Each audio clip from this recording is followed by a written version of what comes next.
Dari laporan yang kita terima, ini juga saya sudah share screen biar Pak Sabri dan Kak Lis juga bisa melihat. Iya. Mhm. Nah, untuk secara kumulatif memang yang paling banyak ini dilaporkan akibat hubungan yang berisiko. Mhm. Laki-laki seks dengan laki-laki. Secara awam ya kita bilangnya homoseksual. Iya. Mhm. Nah, ini yang paling dominan Mhm. ditemukan di tahun 2025 ini. Mhm. Mhm. Nah, ada juga di bawahnya populasi umum. Nah, populasi umum ini juga sebenarnya kadang identik juga ke LSL.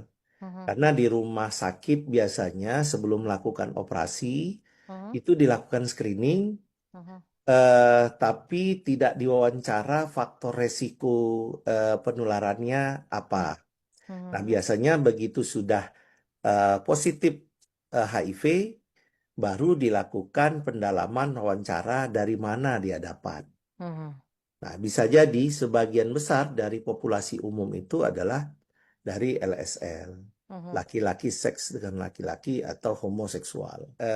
Kalau yang ditularkan misalnya ibu rumah tangga, nah ibu hamil di tahun Mhm. 2025 ini ada kita temukan ibu hamil, Mhm.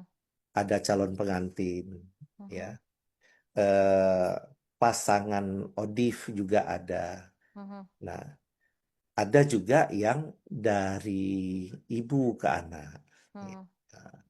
Jadi ada eh, perempuan lah, Mhm. anak Mhm. yang sedang kita dampingi untuk perawatan. Mhm. Nah, ini sebenarnya kan mereka-mereka ini adalah korban.